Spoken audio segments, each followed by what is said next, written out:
Olá, sexto ano, tudo bom com vocês? Eu sou a professora Cristiane e hoje, em nossa aula de gramática, nós vamos utilizar a apostila número 6. Todos com a apostila em mãos para que vocês possam acompanhar a aula comigo. Vamos lá?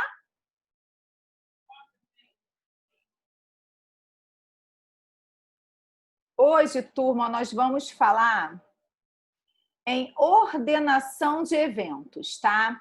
Nada mais é que o uso dos conectivos, né? Já que eles têm um valor fundamental nos nossos textos, né? Porque eles podem indicar valores semânticos diversos, contribuindo para o sentido do texto. Vamos lá? Entre causa e consequência, o que ocorre primeiro? A causa, pois a consequência resulta de uma causa. Claro, né? A causa, ela vem antes da consequência. Se eu falar para vocês assim, olha, João está doente porque comeu uma comida estragada.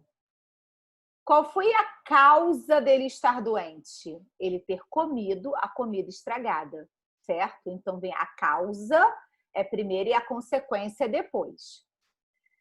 Se, em vez de se dedicar ao estudo da prova de matemática, você decidir brincar e, ao receber essa prova corrigida, vir que tirou uma nota baixa, o que é causa e o que é consequência?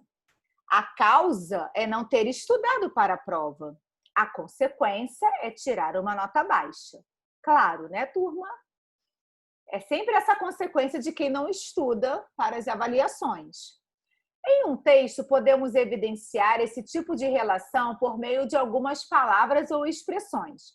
Veja estes exemplos. O menino machucou-se ao cair de bicicleta porque não usava joalheiras. Porque não usava joalheiras é a causa dele ter se machucado, certo? O menino corria tanto com a bicicleta que acabou caindo dela. Ou seja, ele corria tanto que qual foi a consequência? Ele acabar caindo dela, certo?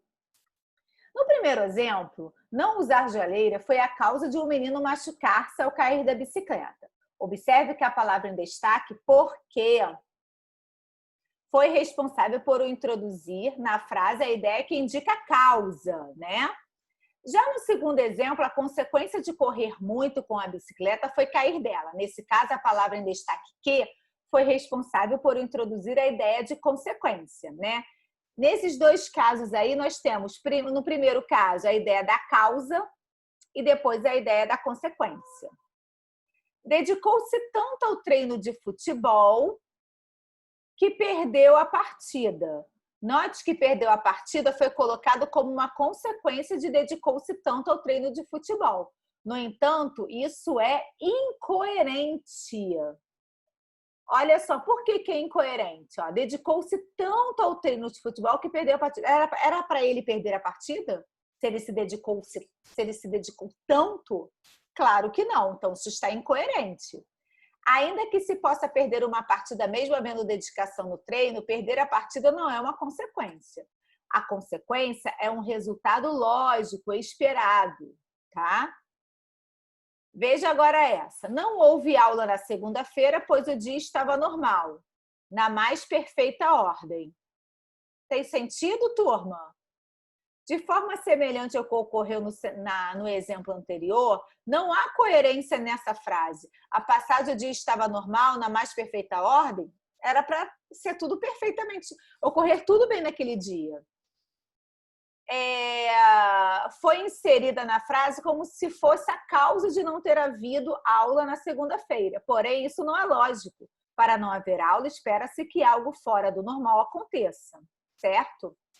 Nesses casos em que não há causa e consequência, outras palavras devem ser utilizadas para demonstrar a introdução de quebra de expectativa lógica entre os eventos. Vocês perceberam que as conjunções adequadas, elas são fundamentais para a coesão do texto. Coesão e coerência, né? Coerência principalmente, né? Que é o sentido do texto. Então, para que um texto seja coerente, eu preciso que as minhas conjunções empregadas sejam colocadas de acordo com o sentido da frase. Dedicou-se tanto ao treino de futebol, mas perdeu a partida. Aí tem lógica. Não houve aula na segunda-feira, entretanto, o dia estava normal, na mais perfeita ordem. Aí também está perfeita a frase, né? Porque não houve nada na segunda-feira, porém, né, vem uma ideia contrária.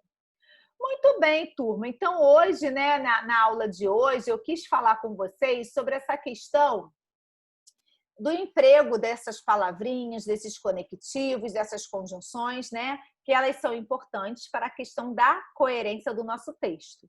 E é importante que vocês compreendam qual o sentido da frase para empregá-las corretamente, tá bom? Porque se ela for empregada de uma forma inadequada, muda totalmente o sentido do texto. Aí o texto vai ficar incoerente, certo? Um grande beijo, sexto ano, e até a nossa próxima aula. Tchau, tchau, turma!